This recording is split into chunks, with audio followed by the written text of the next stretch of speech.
Et si Allah avait placé un signe, non pas dans le ciel, mais dans la main même du Mahdi, un signe discret, visible seulement à ceux dont le cœur est éveillé, et pourtant suffisamment clair pour confirmer son identité au moment voulu. Si tu fais partie de ceux qui cherchent à comprendre les signes de la fin des temps, abonne-toi dès maintenant à la chaîne Témoin d'Allah. Et toi qui nous regardes depuis la France, la Belgique, la Suisse ou le Canada, cette chaîne est aussi la tienne. Aujourd'hui, nous allons révéler un signe étrange, à la fois clair et caché, gravé dans la main du Mahdi. Pourquoi Allah utilise des signes discrets? Dans l'histoire spirituelle de l'humanité, la vérité n'a jamais été imposée comme une contrainte. Elle n'a jamais été jetée au visage des hommes comme une évidence brutale, incapable d'être refusée.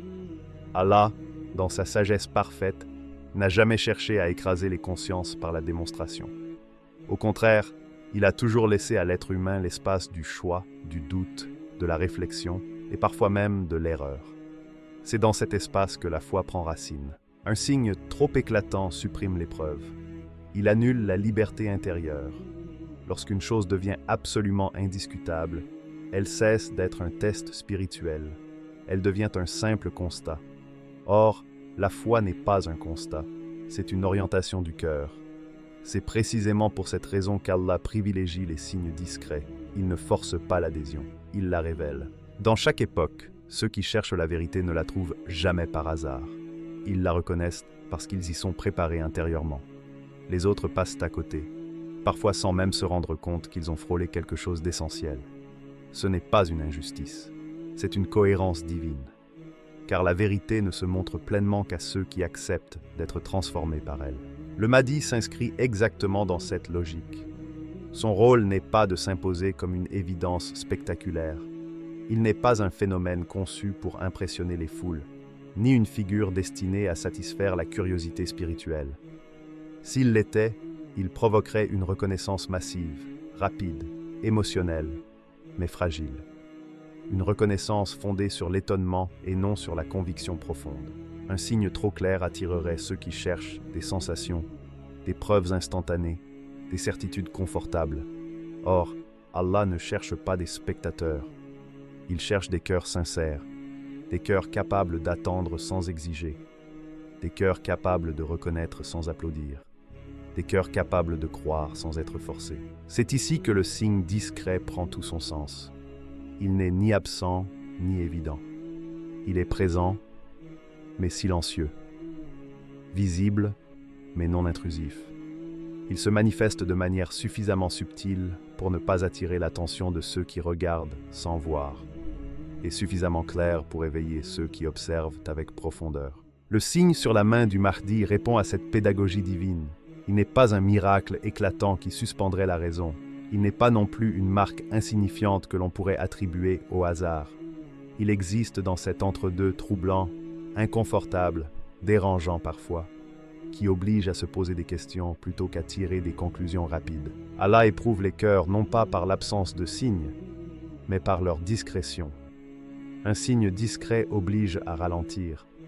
Il oblige à observer sur la durée. Il oblige à comparer, à attendre, à douter sainement. Il empêche les emballements collectifs et les reconnaissances superficielles. Il protège la vérité contre ceux qui voudraient l'utiliser, la manipuler ou la déformer.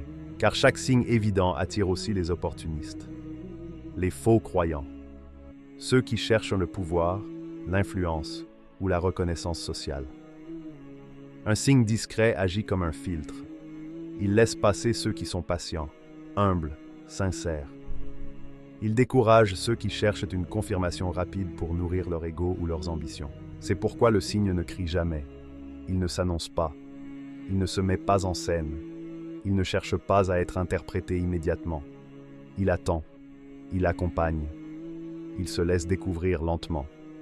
Il murmure à l'âme bien plus qu'il ne parle à l'intellect. Ce murmure est essentiel. Il crée une relation intime entre le signe et celui qui le perçoit. Il ne s'impose pas comme une vérité collective, mais comme une évidence personnelle. Et cette évidence, lorsqu'elle se forme, est beaucoup plus solide qu'une conviction née de la pression extérieure. Allah sait que les véritables reconnaissances ne se produisent jamais dans le tumulte. Elles naissent dans le silence intérieur. dans les moments où l'on observe sans chercher à convaincre, où l'on ressent sans chercher à prouver, où l'on comprend sans chercher à expliquer immédiatement. Le signe discret protège également le Mahdi lui-même. S'il était immédiatement reconnu par tous, il deviendrait une cible prématurée. Il serait exposé avant l'heure. Or, chaque chose a son temps. Chaque dévoilement a son moment précis. Le signe discret permet une reconnaissance progressive, contrôlée, alignée avec le plan divin. Ainsi, le signe sur la main du Mahdi n'est pas là pour annoncer son rôle avant qu'il ne l'assume. Il est là pour confirmer ce rôle lorsqu'il commence à se manifester. Il ne précède pas l'action. Il l'accompagne. Il ne provoque pas la mission. Il la confirme silencieusement. Ce signe n'exige rien. Il ne réclame ni foi aveugle, ni soumission immédiate. Il laisse chacun libre, libre de passer à côté, libre de douter, libre d'observer plus longtemps, libre d'attendre. Et c'est précisément cette liberté qui rend la reconnaissance authentique lorsqu'elle survient. Car lorsqu'un cœur reconnaît un signe discret, il ne le fait pas parce qu'il y est contraint, mais parce qu'il est prêt. Et cette préparation intérieure vaut plus que 1000 preuves visibles. La main, un choix divin, pas un hasard. Pourquoi la main? La question paraît simple, presque évidente. Et pourtant, plus on s'y attarde, plus elle devient vertigineuse. Dans le langage spirituel, rien n'est laissé au hasard, encore moins lorsqu'il s'agit d'un signe destiné à accompagner l'une des figures les plus décisives de l'histoire humaine. La main n'est pas un simple membre du corps, elle est l'extension visible de ce que l'être porte à l'intérieur. La main est ce par quoi l'intention quitte le domaine de l'invisible pour entrer dans le réel. Une pensée peut rester secrète, une conviction peut demeurer silencieuse, mais la main, elle, agit, elle transforme, elle modifie le monde, elle laisse une trace. C'est par la main que l'homme construit et détruit, c'est par elle qu'il soigne ou qu'il frappe, c'est par elle qu'il promet, qu'il donne, qu'il prend, qu'il protège.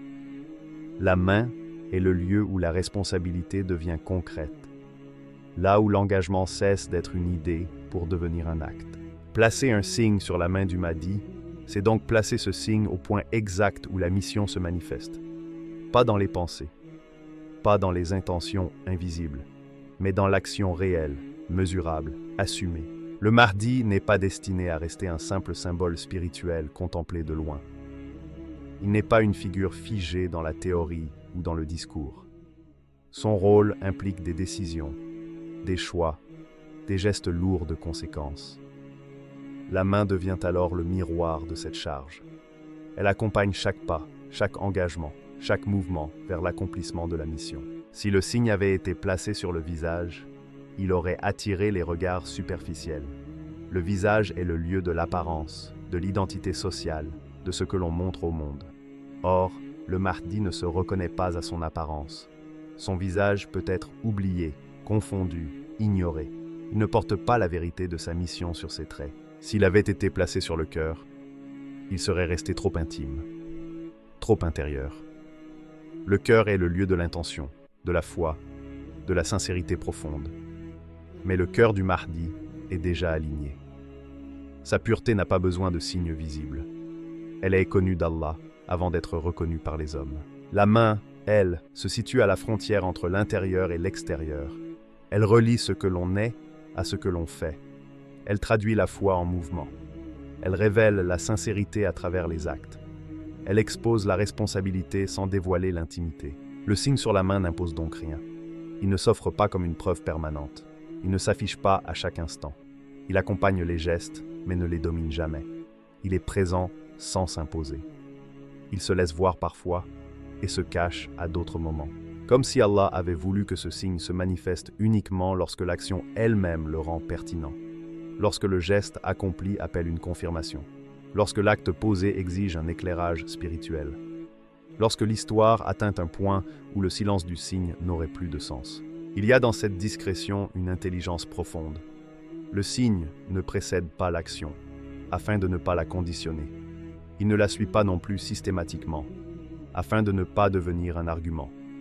Il apparaît au moment juste, comme une respiration, comme un rappel silencieux que ce qui se joue dépasse la simple volonté humaine.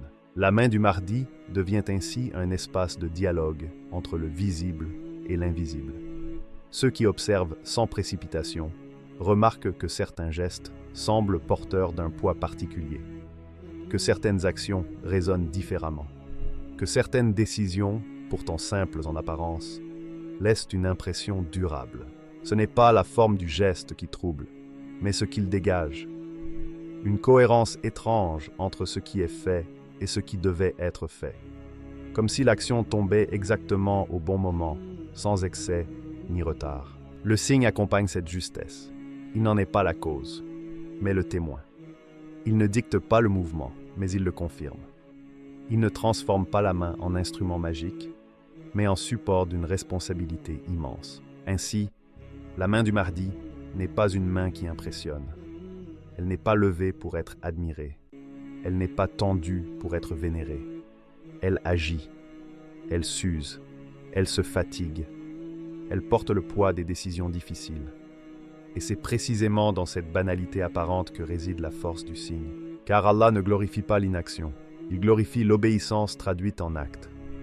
Le signe sur la main rappelle que la vérité ne se prouve pas par des discours, mais par une cohérence constante entre l'intention et l'action.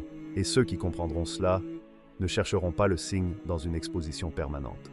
Ils l'observeront dans les moments où la main agit sans chercher à convaincre, là où le geste précède la reconnaissance, là où l'acte parle avant toute parole. Un signe à la fois clair et caché. Ce qui rend ce signe si déroutant n'est pas sa forme, mais sa manière d'exister. Il ne s'impose jamais comme une certitude immédiate. Il ne se donne pas d'un seul coup. Il flotte dans une zone intermédiaire, inconfortable, entre l'évidence et le doute. Et c'est précisément cette zone qui trouble les esprits. Car l'être humain est habitué aux oppositions nettes, vrai ou faux, visible ou invisible, croire ou rejeter. Or ce signe refuse ces catégories. Il n'est ni totalement clair, ni totalement caché. Il se situe dans un espace subtil où la perception dépend moins des yeux que de l'état intérieur de celui qui regarde. Pour certains, il n'y a rien à voir. Une simple marque, une forme inhabituelle, peut-être même une coïncidence. Le regard glisse dessus sans s'arrêter. L'esprit classe rapidement l'information, puis passe à autre chose. Aucun choc, aucune résonance. Le signe reste muet. Pour d'autres, au contraire, quelque chose s'éveille. Pas une certitude immédiate, mais un trouble. Une sensation étrange, difficile à nommer. Comme si cette forme réveillait une mémoire enfouie. Non pas intellectuelle, mais spirituelle. Une impression de familiarité inexplicable. Comme si l'âme reconnaissait quelque chose avant que la raison ne comprenne. Ce décalage est fondamental. Il montre que le signe n'agit pas de la même manière sur tous. Il ne s'adresse pas à la curiosité, mais à la disponibilité intérieure.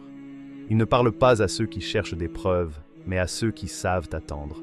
Car ce signe ne se révèle jamais au premier regard. Il exige du temps. Il demande de la patience.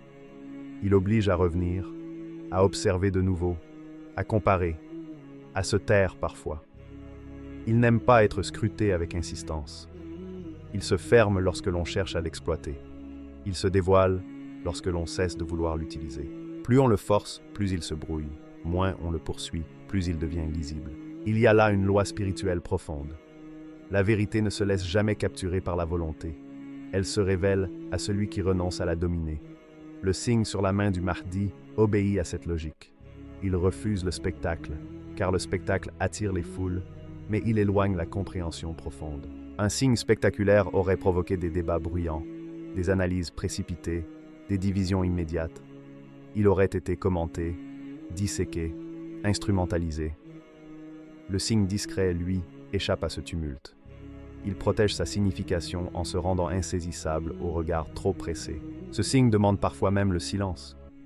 Il se manifeste pleinement lorsque l'on cesse de parler, lorsque l'on cesse de comparer, lorsque l'on cesse de vouloir convaincre les autres. Il se révèle dans les moments calmes, presque anodins, là où l'attention n'est plus tournée vers l'extérieur, mais vers l'intérieur. C'est dans ces moments que le signe semble changer de nature. Non pas qu'il se transforme physiquement, mais la perception que l'on en a s'approfondit. Ce qui paraissait banal devient porteur de sens. Ce qui semblait flou commence à s'organiser intérieurement. Et pourtant, même à ce stade, il ne s'impose pas comme une preuve. Il ne force pas la conclusion. Il laisse toujours une porte ouverte au doute. Non pas un doute destructeur, mais un doute protecteur. Un doute qui empêche les emballements, les proclamations prématurées, les certitudes orgueilleuses. Car Allah n'a jamais voulu que la reconnaissance du Mahdi soit le fruit d'un mouvement de masse incontrôlé. Elle doit être progressive, intérieure, presque intime. Elle doit naître dans le cœur avant de s'exprimer dans la parole. Le signe à la fois clair et caché permet cette maturation. Il agit comme un filtre naturel. Ceux qui veulent une reconnaissance immédiate s'en détournent rapidement.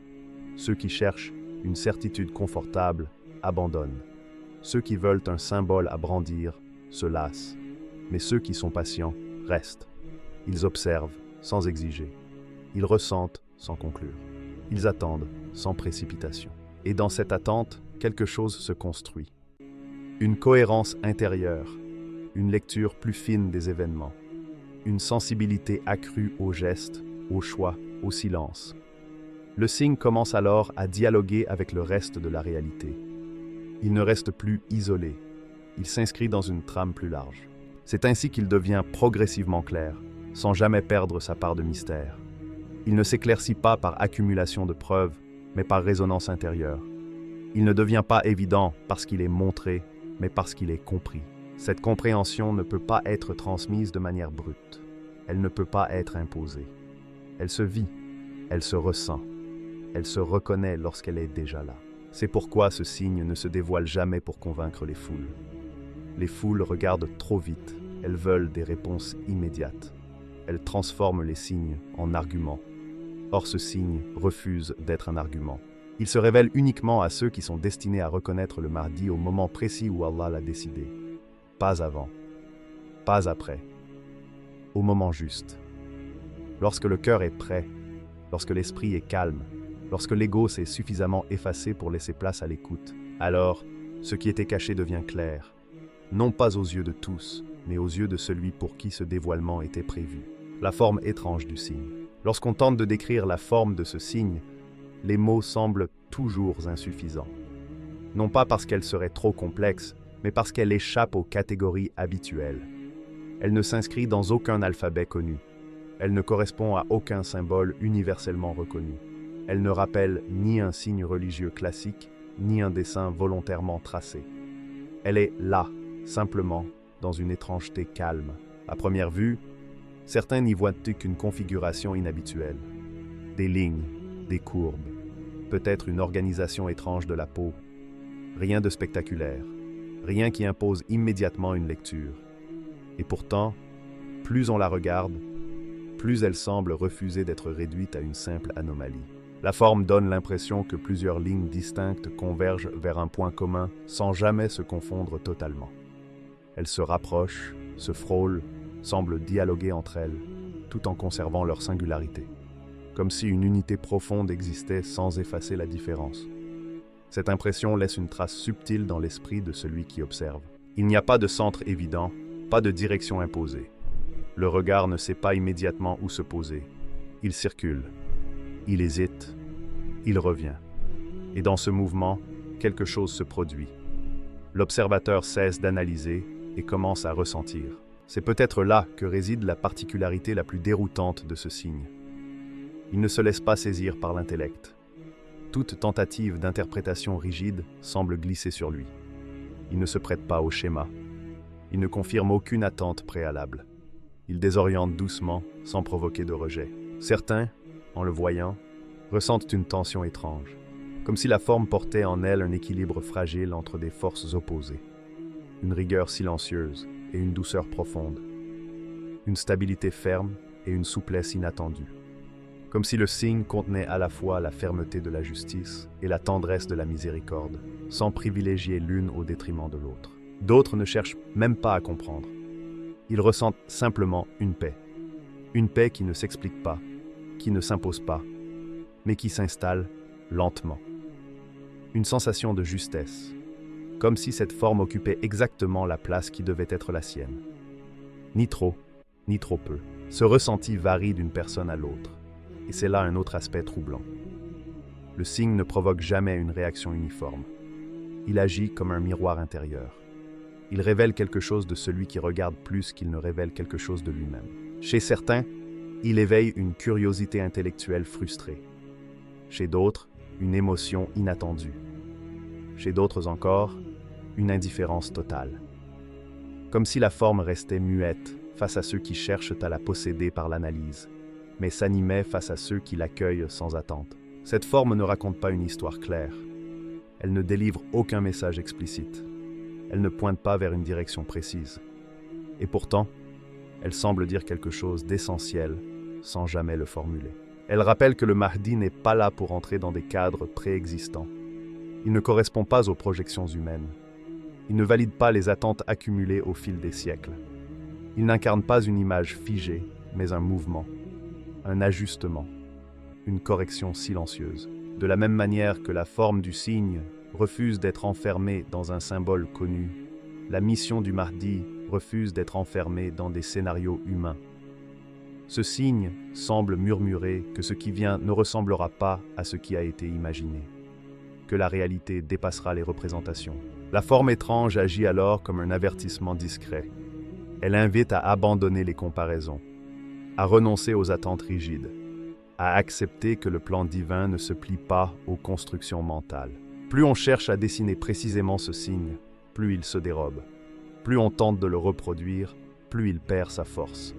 Comme si sa puissance ne résidait pas dans sa reproduction, mais dans son existence même, dans le fait qu'il soit là, tel qu'il est, sans explication complète. Cette résistance à l'interprétation intellectuelle n'est pas un défaut. C'est une protection. Elle empêche le signe d'être transformé en emblème, en drapeau, en argument d'autorité.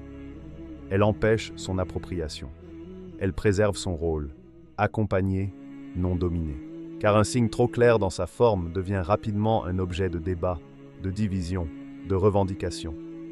Un signe dont la forme échappe aux catégories reste intact. Il continue d'agir en silence, sans provoquer de conflit direct. Ainsi, la forme du signe n'ordonne rien. Elle suggère. Elle n'explique pas. Elle évoque. Elle ne rassure pas totalement. Elle invite à un inconfort fécond, à une ouverture intérieure. Et cet inconfort est précieux. Il empêche l'orgueil spirituel. Il rappelle que la compréhension complète n'appartient qu'à Allah, que l'homme n'accède qu'à ce qu'il est capable de recevoir. La forme étrange du signe devient alors un enseignement en soi. Elle enseigne que la vérité n'est pas toujours lisible, qu'elle n'est pas toujours formulable, qu'elle agit parfois avant même d'être comprise. Elle enseigne aussi que reconnaître le Mahdi ne sera pas une affaire de décodage symbolique, mais une affaire de transformation intérieure. Ce signe n'est pas là pour être expliqué au monde. Il est là pour résonner dans l'âme de ceux qui sont prêts à entendre ce que les mots ne peuvent pas dire. Le moment où le signe devient une preuve. Il arrive toujours un instant où ce qui était discret cesse de l'être. Non pas parce qu'il change de nature, mais parce que le contexte change. Le signe sur la main du Mahdi fonctionne exactement ainsi. Pendant longtemps, il existe sans être remarqué. Il traverse les regards, les situations, les événements, sans provoquer de réaction collective. Il est là, mais comme en attente. Avant ce moment précis, le signe semble presque inutile. Il ne déclenche rien. Il ne convainc personne. Il n'est ni recherché, ni commenté. Il peut même être oublié. Et cette invisibilité n'est pas un échec. Elle fait partie de sa fonction. Car tant que l'heure n'est pas venue, toute reconnaissance serait prématurée. Puis, progressivement, quelque chose change. Les événements commencent à s'accélérer. Les repères habituels se fissurent. Les discours se multiplient. Les certitudes anciennes perdent de leur force. Les cœurs deviennent agités, inquiets, parfois désorientés. Les hommes cherchent des guides, des réponses, des figures capables de donner du sens à ce chaos croissant. C'est dans ce climat précis que le signe commence à prendre une autre dimension. Pas parce qu'il devient plus visible physiquement, mais parce qu'il entre en résonance avec la situation globale. Ce qui était isolé s'inscrit soudain dans une cohérence plus large. Ce qui paraissait insignifiant commence à dialoguer avec les événements. Les faux guides se multiplient toujours dans ces périodes de troubles. Certains parlent fort, d'autres promettent des solutions rapides. D'autres encore utilisent la peur, la colère ou l'espoir pour attirer l'attention. Le bruit devient constant. Les voix se chevauchent. Et paradoxalement, plus il y a de discours, plus la confusion grandit. Le signe sur la main du Mahdi ne participe pas à ce vacarme. Il ne cherche pas à rivaliser. Il ne s'exhibe pas. Il reste silencieux. Mais ce silence devient alors significatif. Il tranche avec l'agitation générale. Il attire l'attention de ceux qui sont fatigués des paroles excessives et des promesses creuses. Ceux qui auront observé sans précipitation commencent à relier les éléments. Ils se souviennent. Ils comparent intérieurement. Ils réalisent que ce qu'ils avaient remarqué autrefois, sans y accorder trop d'importance, trouve maintenant sa place dans un ensemble cohérent. La reconnaissance ne se fait pas en un éclair spectaculaire.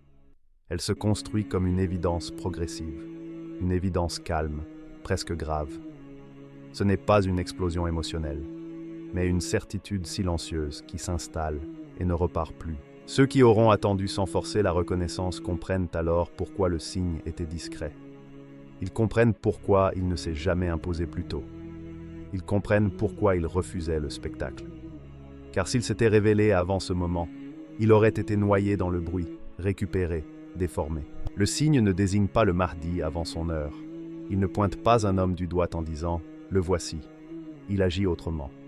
Il confirme après coup que ce qui est en train de se produire était déjà inscrit dans un plan plus vaste. C'est là une différence essentielle. Une annonce cherche à provoquer une réaction. Une confirmation vient apaiser un doute.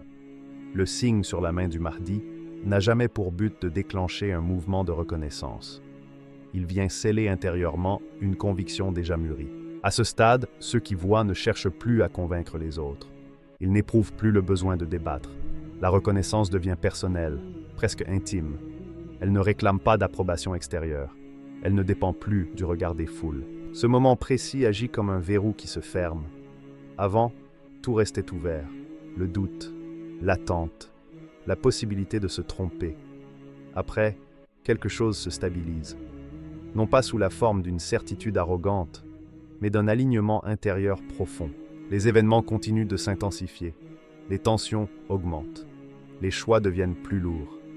Et dans cette pression croissante, le signe joue un rôle silencieux mais décisif. Il empêche la confusion totale. Il offre un point de repère intérieur à ceux qui ont su attendre. Ils comprennent alors que le signe n'était pas destiné à être vu par tous. Il était destiné à être reconnu par ceux qui seraient capables de traverser l'attente sans se perdre. Par ceux qui n'ont pas exigé de preuves immédiates. Par ceux qui ont accepté de vivre dans l'inconfort du non-savoir. Lorsque l'heure arrive, le signe devient évident, mais seulement pour ceux dont le regard a été préparé. Pour les autres, il reste invisible ou insignifiant. Et cette différence ne crée pas de conflit direct. Elle crée une séparation silencieuse entre ceux qui reconnaissent et ceux qui passent à côté. Ce signe confirme alors une chose essentielle. Allah n'a pas abandonné l'humanité au chaos. Même dans les moments les plus troublés, un fil invisible relie les événements.